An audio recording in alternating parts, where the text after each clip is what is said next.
Welcome to Amazons, and we're talking poverty today.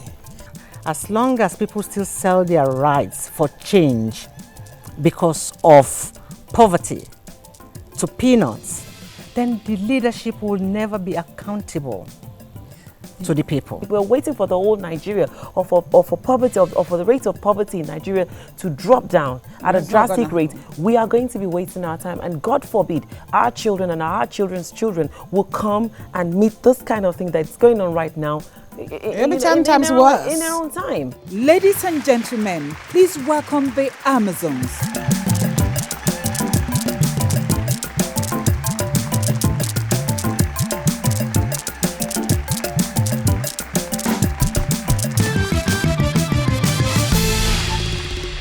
Welcome to Amazons, and we're talking poverty today. Poverty in Nigeria is a serious problem. And it's weird because we keep hearing and reading constantly that our economy is growing. So if it is growing, why is it that we have so many people living below the poverty line? Before we go into that, let me welcome my co-anchors, the beautiful Dalakwa, the very, very classy Aisha. Thank you, Bimbo. And hello to you guys. How are you guys doing today? You sound like you're not so fine. Welcome to the show, all of you. Now we're talking about poverty in Nigeria, and this is a serious issue. Would you believe that for everything I read online about the poverty level in Nigeria, it says that our economy is actually growing? That's a paradox. How is it possible to have a growing economy and yet you have, according to the statistics, 60.9%, as of 2010, 60.9% Nigerians living below the poverty line? How is this possible? Bimbo, when we talk about poverty, you look at the Economy. The economy. They call it the GDP, gross domestic product. You look at your spending, you look at your expenditure, you look at your income. What are we exporting? What are we importing? What is the level of employment in the country? A country where more than half of its population is in the youth region, and yet they are employed. A country where unemployment is rising by the day. A country where the poverty line between the rich and the poor gets wider by the minute. Aisha, that's why I'm stunned to hear that our economy is actually growing. Because if it was on a decline, then all these things can be accounted for. If there's a decline in the economy, then we understand that, of course, poverty will rise. But look at it. We're talking about 100 million Nigerians living on $1. Not $100, $1 a day. But because the economy is growing does not mean that the poverty level will drop, especially in a country like Nigeria. We always say a country like Nigeria. I'm beginning to hate that phrase. No, it's the fact, because we know that we have a system that is failing or that has failed. So when you say the economy is growing, yes, the economy is growing. It's growing in the pockets of the people who are in charge of the economy. It doesn't have anything to do with the people who are actually being subjected to such conditions of living. I'm getting to a point where I'm beginning to think that it's time for us to say no, really. Honestly, this is not a joke. I'm not trying to be, to get people agitated, but there must come to a point where we say, as one Nigeria, no. We won't live like this. We won't do this. I've noticed, Bimbo, that in Nigeria, the leadership sees what it wants to see in the books, but not what is outside. The distance between leadership and the led in this country it's not there. Leadership is so distant from the people. So if you're telling me the economy is growing, the first index you look for is the decline in unemployment rate. Is the decline in the income and the ascent of what the income is. That's what the developing world, that's the assessment. This statistics it's all from the National Bureau of Statistics. They are the ones that give us the statistics about our economy and the fact that it's a paradox that we're still in poverty, because it is a paradox. Now, the poorest states are Sokoto and Niger. the northern states. They're one of the, Sokoto and Niger are the poorest states in Nigeria. And also, I don't know. We are here. All three of us are here because we are concerned about this country, because we love this country. And it'd be easy to get up and pack your bags and go live somewhere else. We have that opportunity, but we're saying this is where we want to be because Nigeria must grow. But if we're saying it and not doing anything about it, will there be a change? There won't be a change. On that note, we'll take a short break. Don't go anywhere. This is going to be hard.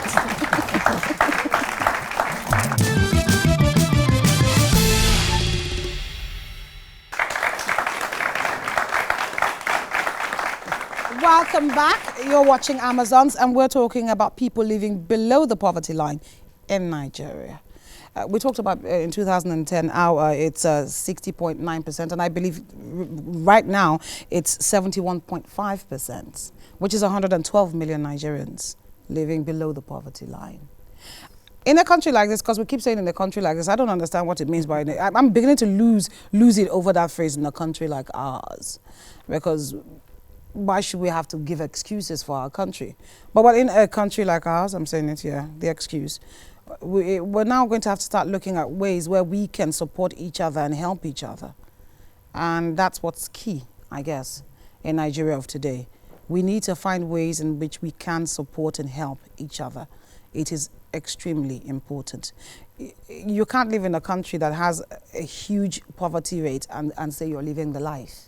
You are not living any life whatsoever. Remember, we keep saying that poverty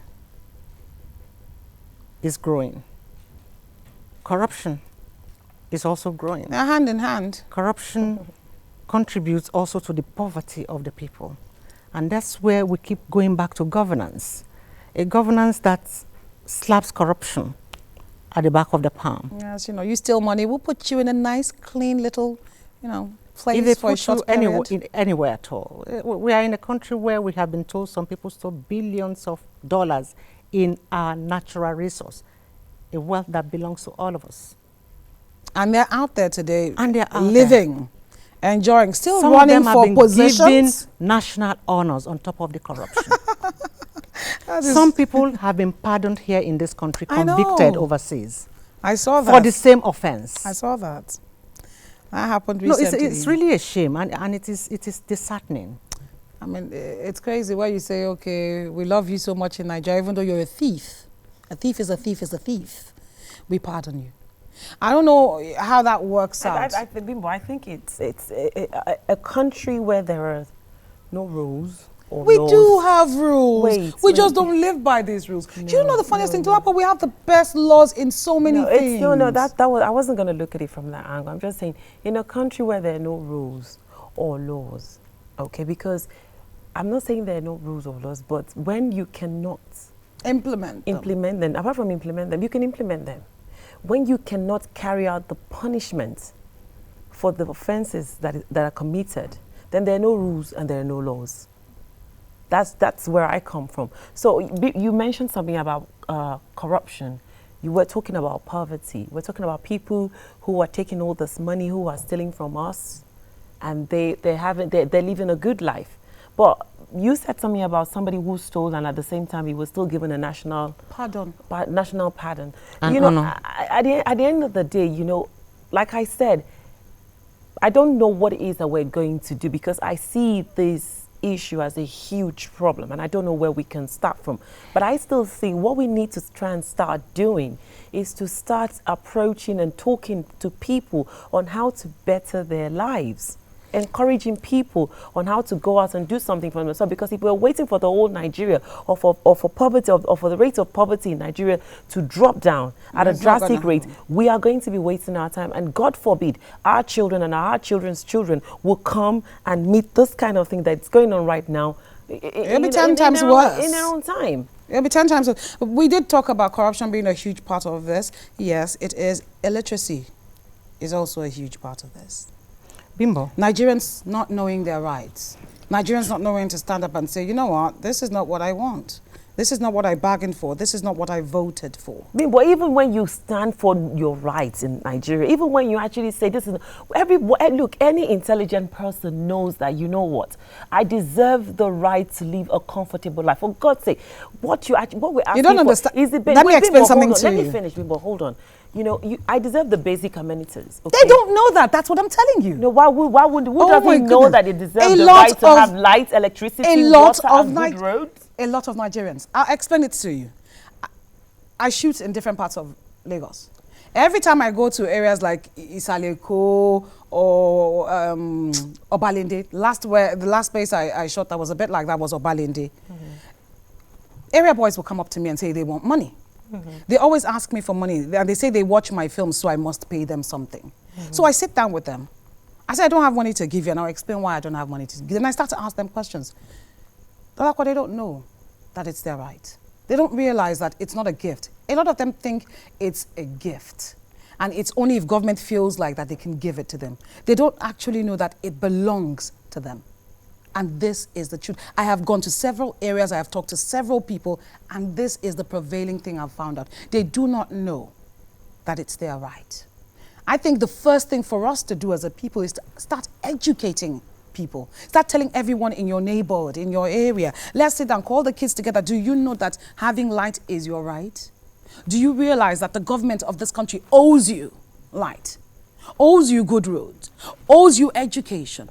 Because I am not playing the lap, but they actually do not know. Okay, going back to the issue on ground, how do we resolve this problem? Because we know there's poverty, and you know, I know you have a passion about all this kind of things, having to do with people suffering and poverty and stuff like that. And that's one of the reasons why you're anchoring this particular topic, because I know it's something that is very close to your heart. But the thing is, with some of the things that I know that you've tried to do, I've been there where people were asking for staff, and you've gone out of your way to help one person get to another place in order for them to get a job. Now, that's one thing you're doing, because if that person is from a poor family, you getting that person a job will help that person. But moving away from what you and I as an individual can do to help the next person to live a good life, I keep referring back to the international countries, because I live there for a while, and I know that the basic things like water, light, electricity, down to food, even when you're not working, there's something called the job seekers allowance. There's something called the income support. It's not that these people who go on this program are not poor, but the government makes it in such a way that at least you can eat 3 times a day, you can have shelter over you, and you have access to the basic amenities. And I think that's what the government needs to concentrate on, to start providing this. We agree. Bimbo, let me come in. Illiteracy, you have said, is a huge problem. It's a huge problem. And I want to agree with you. They have started talking again about 2015. Election is coming. They are not talking about what they have delivered to the people from the last election. It is about this man must continue. You have not given me the reason why he must continue, other than he's from a certain area of the country. The other people are saying it is our turn. It has to come back to us. It is not because of what we have promised, what we have delivered. And the people are not even holding anybody accountable. Elections come again. They give them money. They give them the basic necessities of life. They don't even know who is contesting. You see where illiteracy comes in. So they can't even demand for what these rights we are talking about. Is it illiteracy or desperation? Illiteracy. Illiteracy and the level of poverty. Because it becomes a story of survival. Aisha, that's not illiteracy. I think these people are desperate. Please, a poor man. No, it's illiteracy. Look, it's not a hungry man is a hungry man. I Bimbo. agree with Even you. if I know my rights and I've got kids at home who are hungry, and I see someone or an avenue where I can make money to feed my children at that spot, believe me, I'm going to shelve my education and go and make sure I get food for my kids. That's what I would do. I know, I understand what you're saying, but trust me, illiteracy is a huge problem. We also have a guest in the house. As I said, we did try to invite someone from Lagos State government. Maybe they felt that we were going to accuse them. What we wanted to do here is not accuse, just find a way forward. We want to sit down as one country. If I ask you not to think of red, what would you think of? Red. Red. If I ask you to run away from poverty, what would you be thinking about? Poverty. You'll be thinking about how not to be poor.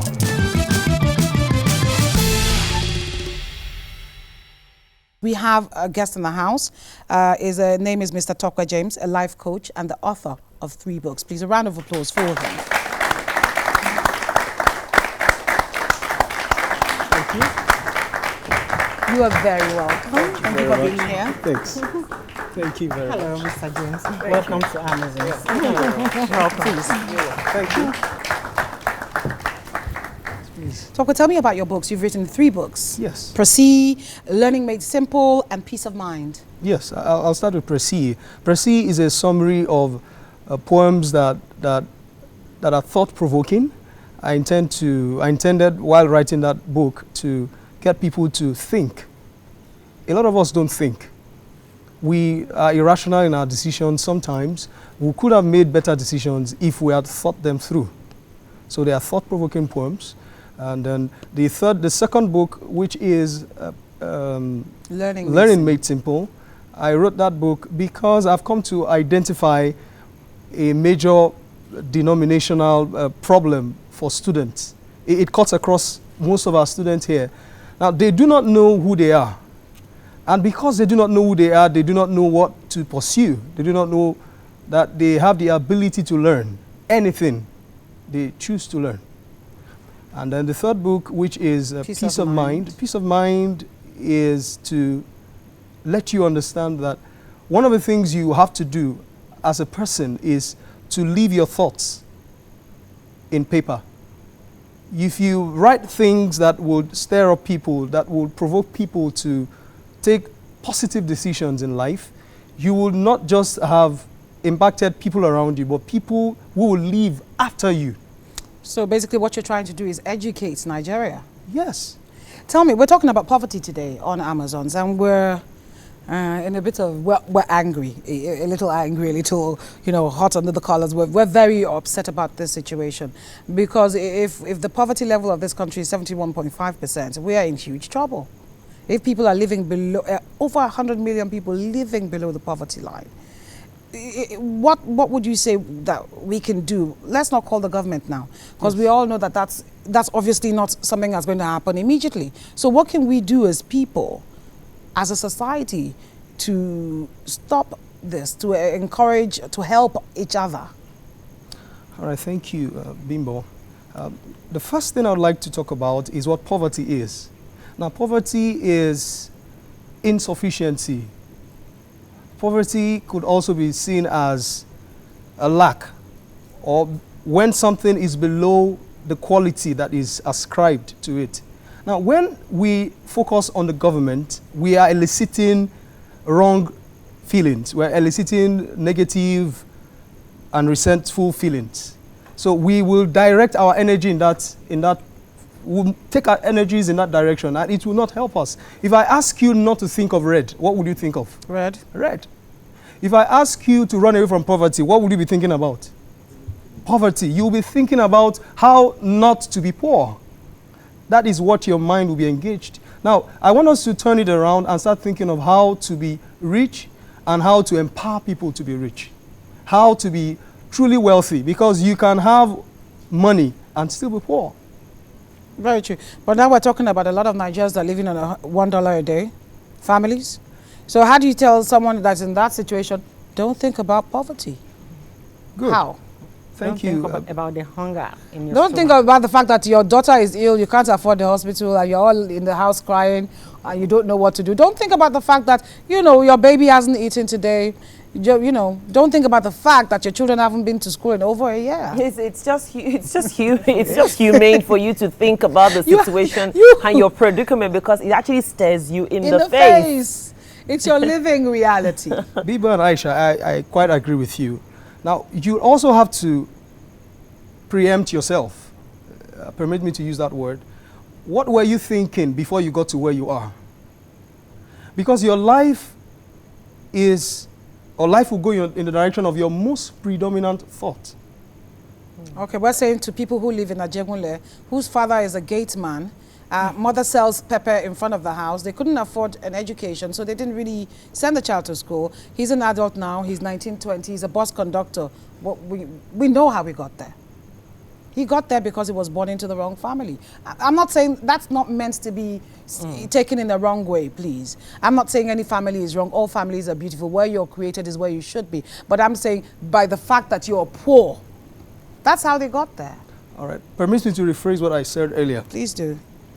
Now, you see, you have to take, sometimes we have to go down memory lane and begin to ask ourselves, what were the things that Went wrong in Nigeria? not just in Nigeria, in my family or in my personality. Now, a lot of young people, now I've also had the issue of trying to talk to older people, and what you hear from them is they talk about the past, about the Civil War. They talk about the past of Nigeria. They obviously do not have a future vision for Nigeria. So I don't spend most of my time talking about things like that with the older folks. I try to talk to the young people because they are the future, and the future is here. So Can I ask you, do you think poverty is a crime? Biblically, I think I've heard it before where people say poverty is a sin because if you do what you're supposed to do, because the Bible says that, I'm not going to quote the Bible here, that, we'll live blah, blah, blah, and, everything will follow. But when you think about it, I still ask, is poverty a crime? Because the reason I'm asking you this question is you said something about which Bimbo was trying to say that the conductor example you just gave now. So because the guy found himself in a situation that he had no control over, does that mean poverty is a crime? Okay, now I'll still go back to that question because I have not really answered the question, and I would merge it with what you've just said. Now, what I would expect a person who really wants to change where he is to, the first question he should ask himself is, how do I get out of here? What are the things that are responsible? Because nothing in life happens by chance.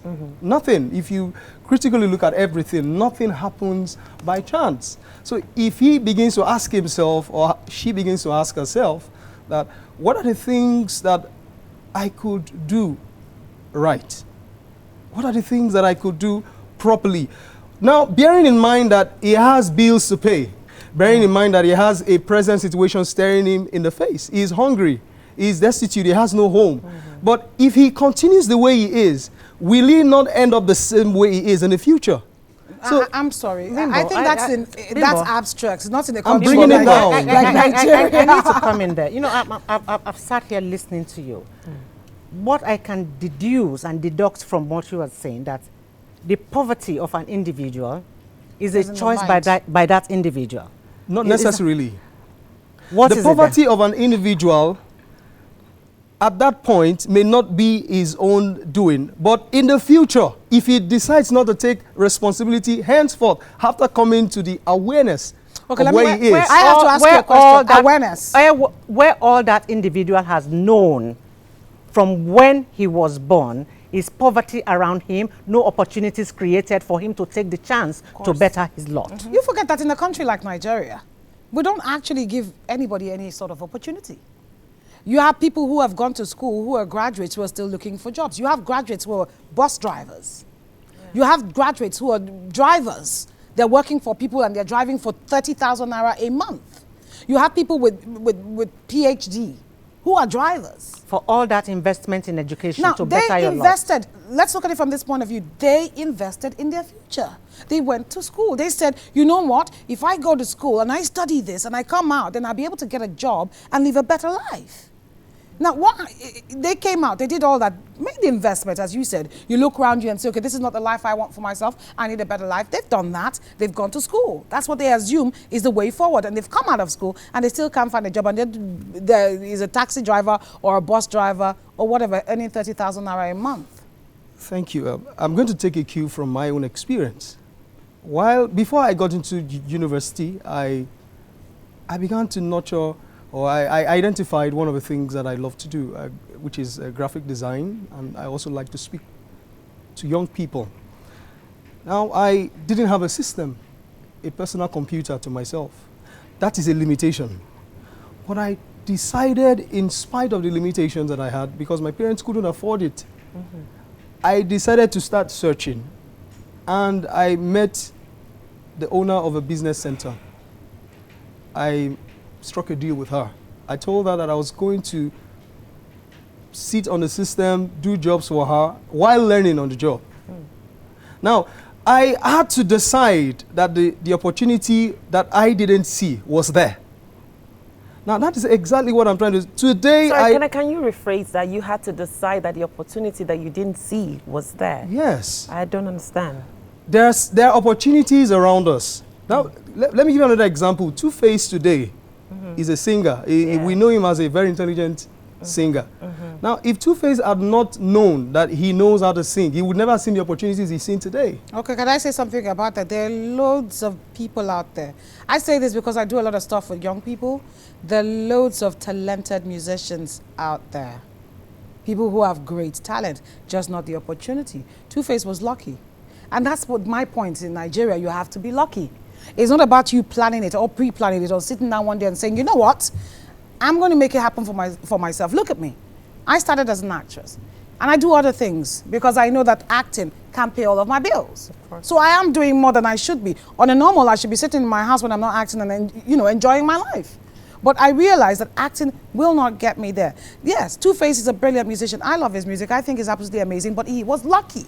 He met people that gave him an opportunity that said, you know what, I'm going to invest in you. There are loads of talent around Nigeria. Every state you get to, every corner you will find voices that will blow you away. I'm going to give you an opportunity to answer me. But before that, not only music, I agree. We're going to take a short break and we will be right back. We're talking about poverty in Nigeria. Millions of Nigerians living beneath the poverty line. Don't go away.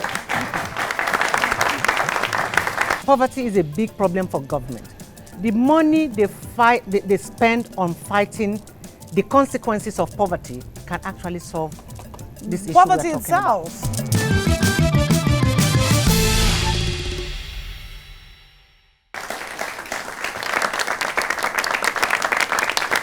Welcome back. You're watching Amazon, and we are concerned about the Nigerians living beneath the poverty line. We're looking at a country of estimated at 150 million, and in that amount, we're saying 112 million out of 150 million are living below the poverty line. We're talking poverty today, and maybe the ways that we as people in the society can help to change. I know change is gradual, but make a difference.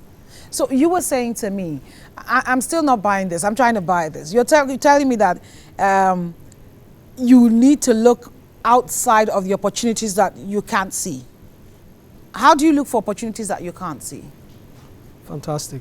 Now, I'm going to ask a question and then we'll move on. It's a rhetorical question.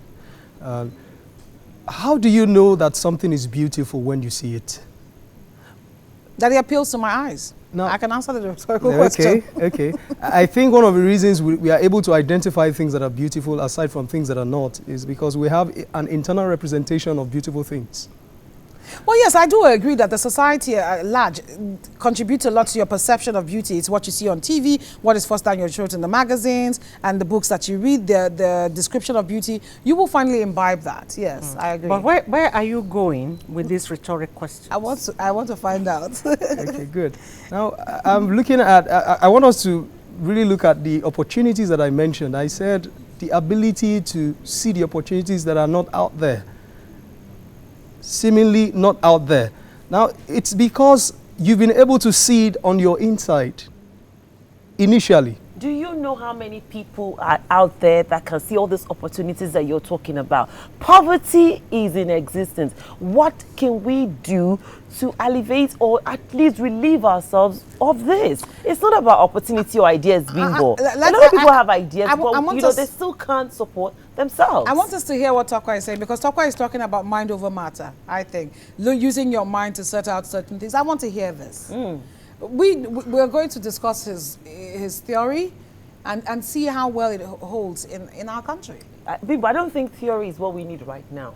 Solution is what we need right now, because so many people are given theories about how poverty can be, alleviated, but it's still not working. I believe in dealing with the situation that is it's facing you and finding a way out of it. It doesn't matter how many books I read or how many things I think I need to do. The problem is finding a solution to a problem that is slowly, gradually swallowing us up. It's horrible to drive down streets these days and find people begging, people sleeping under the bridge. Children. People can't feed in this day and age in a Children. country where we're so richly endowed and we're educated as well.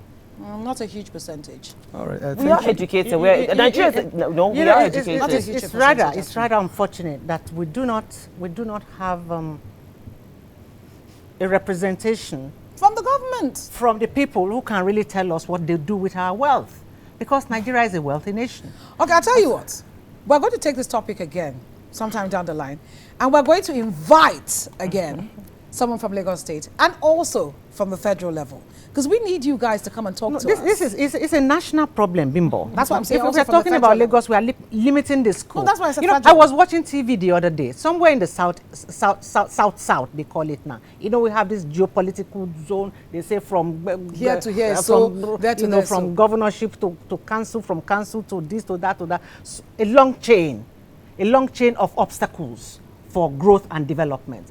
And they say they were alleviating poverty. They want to get touts and thugs out of the state. And the governor is sitting in front of this large crowd of youths in their thousands. And I said, so it means every youth in this state is a thug. Every youth in this state is a whatever name that I do not want to call. And the governor is there doling out checks. Is that the way to control poverty? Is that the way to rise the poverty, the level youth. of comfort within it? Is that the way to create employment? You hand out checks and you say you have done something, and it's all publicized, and so the governor will tell me he has done something. All right. Thank you, Aisha. Now, I said earlier, and my point is this, very simple. One of the things that I'm dedicated to doing is building the minds of young people. Now, it all starts and ends there. If a young person does not understand who he is not different from the beast in the field, because the beast responds to nature, to instinct. But we are not animals. We are humans. Now, if we do not understand who we are, if we don't understand what makes us who we are, and we don't even believe that there's an opportunity out there in the first place, then everything still boils down to what we were talking about before. I'm going to throw it to the audience. I know you guys are itching to ask questions. Who has a question to ask? Can we get the microphone, please? Actually, I'm here to contribute to what he has been talking about. We all are just focusing our attention on financial poverty. There are also poverty of the mind. Poverty, there are some elements that educate us not to want to think about about our future, but our present. If only we can look for like minds. First, know that you're not comfortable with where you are. See beyond your present. I'm of his opinion, because I'm coming out from a very, very rough background. And eventually I'm standing out by God's grace. I'm standing because it's not just for you to see yourself to be hungry. At times I wake up in the morning not knowing where to go, not knowing what to do. But for the fact that I know I don't want to remain poor, I stand up, I think creative, and I go out to look for how to get what I want. I am from a very, very humble background. And presently I have 8 staff working with me. I am creative. I just told myself I can't remain poor. And that has been pushing me one way or the other. You will meet your help on the road. God told Abraham, climb the hills as far as you can see, I will give you. If he had not climbed and see, if God will not give him the position as in all the blessings he saw. But for the fact that he stood up and see beyond his presence, God bless him, and all of us sing Abraham blessings are mine now. So we all, I just think to contribute to this, we have to see beyond our present. Despite what we're going through, know that you can break that chain, and you will. Thank you very much. That is absolutely amazing, and I must commend you. We're taking a short break. We'll be right back.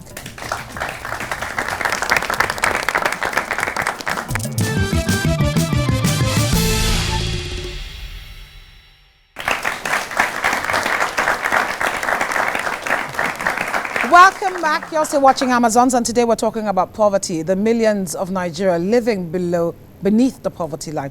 We have with us Tokwe James. He is an author. We did invite people from the government, but they're not here, as you can see. I want to keep saying that. Next time we invite you, you will know that if you don't come, we'll say it on air. You know, we have people who have, you have a question or a contribution? Please, can we get the microphone to the lady in the back? Thank you. Your name first. Thank you, ma'am.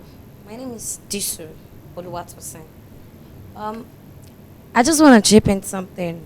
Like Auntie Jolakwa said something like she normally feed 100 of people every month. Yes, every month she does that. Okay. If Auntie Jolakwa can feed 100 of people every month and someone else is doing that too, like you are doing, I think we are actually reducing some people not be able to find something to eat. Like, although sometimes it's always good, like all those guys that go to the club spend 100K on drinks, 80K, 70K, 60K, you buy NSC and all that. You have the opportunity, you have this money. Why don't you come together as a young people, put those money you use in buying 100K, 60K, 70K of drink or wine in the club, you put it together, you set up something and you bring up people that they cannot make end meet. Let them work and gain money from those things. So it's more or less like, if you know you have this thing and you can help others, try and do it. We don't have to rely on government alone. We need to work on ourselves too. Thank you very much. Thank you.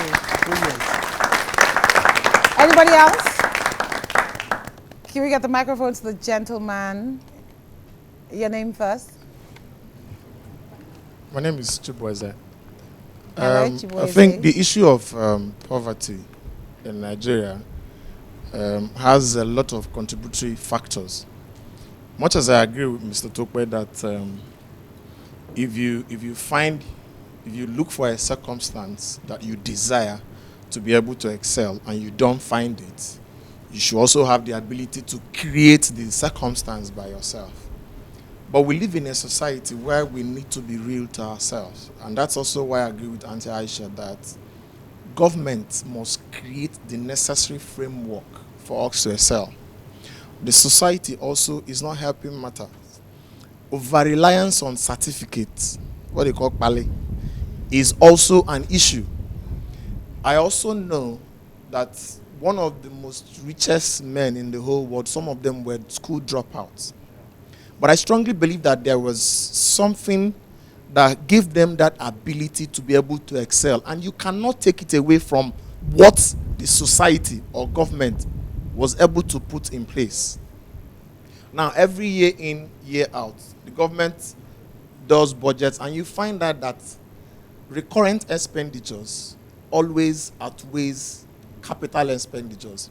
What it means that we spend more on ourselves in government than what we spend on infrastructures and necessary facilities and amenities that will help the citizenry to enjoy what we have bastardized in Nigeria now as dividends of democracy.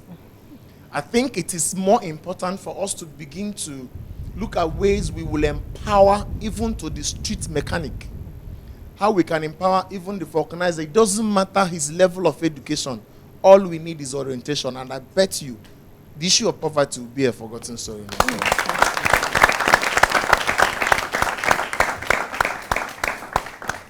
Thank you very much. You know, it's so funny that it's in this country that you see mechanics referred to as like the trade for the poor. Dolako, you've lived in England. If you have a carpentry issue or mechanical issue in your house, don't you pay by the hour? Well, my mechanic drives a Mercedes-Benz. Yes. They actually make a lot of money because they're paid by the hour. That's the truth. But you see, in a country like ours, where it's only that bally job that will give you proper pay, that's why everybody is rushing to school and saying, you know what, I want to be one of those that gets the proper pay. Because being a mechanic is not a shameful act. It's something very important.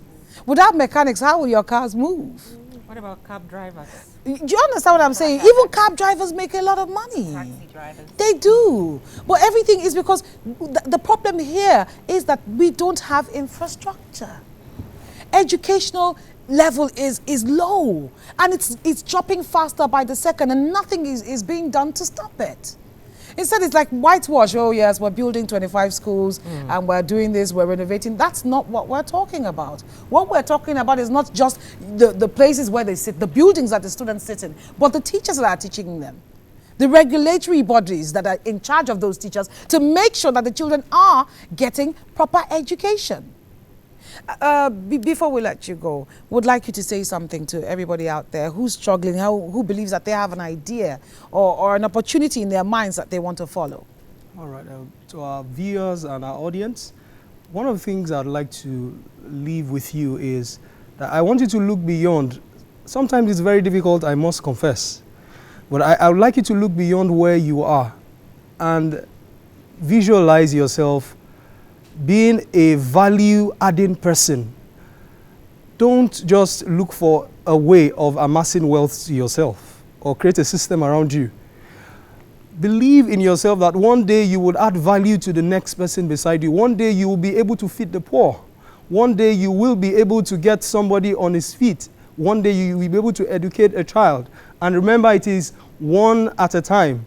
We cannot change it overnight. We cannot change this situation that has taken years, donkey years, to get to where it is.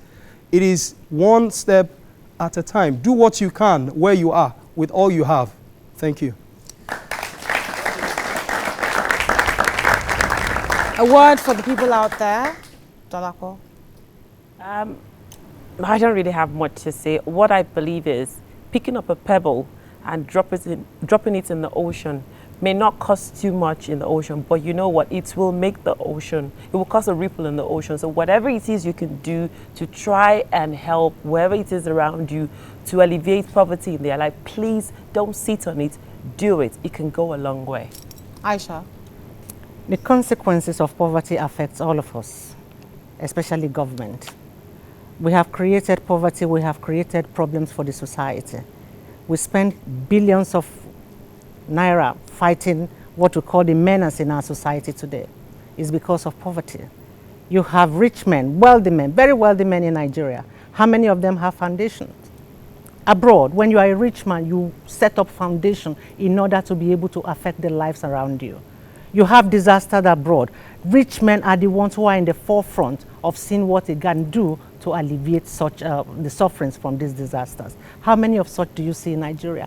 The floods came the other time, washed away a whole village. We didn't see any rich man pay a courtesy visit, talk less of setting up shelters, rebuilding the homes that have been destroyed, or donating materials to relieve the sufferings of the people. It is time that we start thinking of one another as brothers and sisters, and then this will be a better society for all of us.